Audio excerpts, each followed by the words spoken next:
అది ఇచ్చేటటువంటి భూములను ప్రైవేట్ కంపెనీలకు లీజ్ ఇస్తుంది. 99 సంవత్సరాలు 100 సంవత్సరాలు ఇస్తుంది. మరి అట్లనే ప్రజల భూములను కూడా లీజుకు తీసుకోవాలి. నీ భూమి లీజుకి ఇచ్చేటటువంటి చట్టం తీసుకున్నప్పుడు ప్రజల భూములను కూడా లీజుకే తీసుకోవాలి. కానీ నీవు ప్రజలతో తీసుకునేటప్పుడేమో కొనేస్తున్నావు, నీ భూములు ఇచ్చేటప్పుడేమో లీజుకి ఇస్తున్నావు. కాబట్టి నీకొక న్యాయం ప్రజలకు ఒక న్యాయం ఉండొద్దని నువ్వు ఏ న్యాయం అయితే పాటిస్తున్నావో అదే న్యాయం ప్రజలకు కూడా, అయోధ్యపుర వాసులకు కూడా, రాష్ట్రంలో దేశంలో ఉండేటటువంటి ప్రజలందరూ కూడా వర్తించాలని చెప్పి సిపిఎస్ఐ పార్టీ దళిత బహుజన రాజ్యాధికార సమాఖ్య తరఫున డిమాండ్ చేస్తా ఉన్నాం. ప్రజలు అందరూ ఏమనుకుంటున్నారంటే ఎక్కడ భూమి కోల్పోతే ఆ కోల్పోయేటటువంటి వాళ్ళందరినీ ఏదో కొద్దిగా ఇచ్చేసి వాళ్ళపైన వదిలేద్దాం అనేటటువంటి జాలి, దయ, కరుణ, ప్రేమ వాళ్ళ మీద చూపిస్తా ఉన్నారు. కోల్పోయేటటువంటి వాళ్ళు ఈరోజు రైల్వే ట్రాక్ మీద రైల్వే కోచ్ కోసం కొందరు కోల్పోతే కొందరేమో వాటర్ కోసం కోల్పోయారు, ప్రాజెక్టుల కోసం కోల్పోయారు. ఎక్కడ చూసినా ఏముంది అని అంటే కొద్ది పైసలు ఇచ్చేసి వదిలేసుకోవడం అనేటటువంటిది ఉంది. ఇప్పుడు ఈ రైల్వే కోచ్ కోసం ఇస్తున్నటువంటి దానిలోనేమో రైతులకు ఇచ్చింది 8 లక్షలు, అదేవిధంగా దేవాదాయ భూముల కోల్పోతే ఇచ్చినటువంటిదేమో 32 లక్షలు. ఈ తేడా ఉంది. అసలు రైతులకేమో 8 లక్షలు, దేవాదాయ భూములు కోల్పోయినటువంటి వాళ్ళకు 32 లక్షలు అనేటటువంటి అదే అదే అదే అంటే దేవుని పేరు మీద దోసుకునేది ఎవరుంటారు అక్కడ అనేటటువంటిది కూడా మనం అర్థం చేసుకోవాల్సిన విషయం ఉంది. కాబట్టి అంటే దేవుని కంటే ప్రజలు కదా ముఖ్యం, బతుకున్నది ప్రజలు.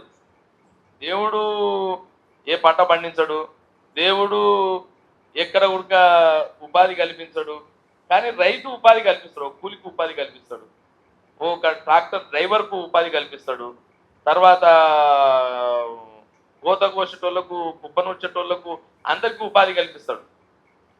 అంటే ఉపాధి కల్పించేటటువంటి వ్యక్తికేమో 8 లక్షలు కట్టించి ఉపాధి కల్పించినటువంటి దేవునికేమో 32 లక్షలు కట్టియడం అనేటటువంటిది కూడా అన్యాయమైనటువంటి.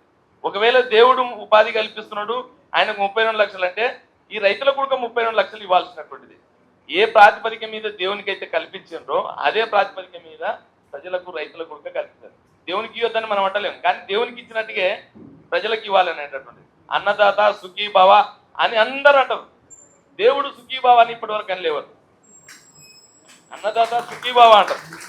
మరి అన్నదాతలు సుఖం అంటే అన్నదాతల సుఖాన్ని కోరుకోవాలి రాజ్యం. ఇది రైతు రాజ్యం అని చెప్తున్నప్పుడు, ప్రజా సంక్షేమ రాజ్యం అంటున్నప్పుడు ప్రజల యొక్క సంక్షేమాన్ని, రైతు సంక్షేమాన్ని కోరుకోవాల్సినటువంటి బాధ్యత ఈ ప్రజాస్వామ్య ప్రభుత్వానికి, ప్రజాప్రభుత్వానికి, ఈ రేవంత్ రెడ్డి ప్రభుత్వానికి, ఈ కేంద్ర ప్రభుత్వానికి ఉన్నది అని చెప్పి ఈ సందర్భంగా డిమాండ్ చేస్తూ, ఈ సభా వేదిక మీద నుంచి ఏవేవైతే డిమాండ్లు ఉన్నాయో, అయోధ్యపుర వాసులు ఏమేమైతే కోరుకుంటున్నారో వాటన్నిటికీ సంపూర్ణమైనటువంటి మద్దతు తెలియజేస్తా ఉన్నాం.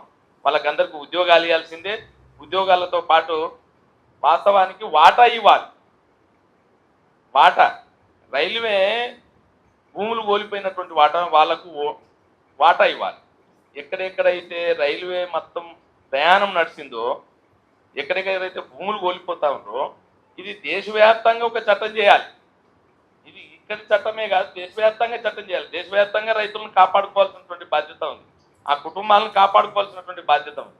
దాని పేరు మీద ప్రయాణం చేస్తున్నటువంటి, రైలు మీద ప్రయాణం చేస్తున్నటువంటి వాళ్ళందరూ సుఖపడుతున్నటువంటి ఏ జీవులు అయితే ఉన్నాయో ఆ జీవులేమి పుణ్యాన్ని చేస్తలేరు కదా, పుణ్యం ప్రయాణం చేస్తలేరుగా, వాళ్ళంతా డబ్బులు కడుతున్నారు. ఆ డబ్బులు కడుతున్నటువంటి దానిలో కంపల్సరీ 1% 2% తీసి భూములు కోల్పోయినటువంటి వాళ్ళకి ఇవ్వాల్సినటువంటి బాధ్యత. ఏదన్నా ఒక మెడిసిన్ కనిపెడితే దాని మీద పేటెంట్ హక్కు తీసుకుంటారు సైంటిస్ట్. ఒక మెడిసిన్ కనిపెడితే పేటెంట్ హక్కు తీసుకుంటారు. ఆ కనిపెట్టినటువంటి వ్యక్తి ఆ మెడిసిన్ ఒకవేళ ప్రభుత్వ పరం చేసినా దానిలో 2% 10% ఆ పేటెంట్ హక్కు ప్రకారం అతనికి చెందుతాయి డబ్బులు. అంటే అట్లా జీవితకాలం ఆ కుటుంబాలకు చెందుతాయి. ఇప్పుడు రబ్బర్ తయారు చేసినటువంటి వ్యక్తి రెండో ప్రపంచ యుద్ధం జరిగేటప్పుడు ఆయన రబ్బర్ తయారు చేస్తా ఉన్నాడు.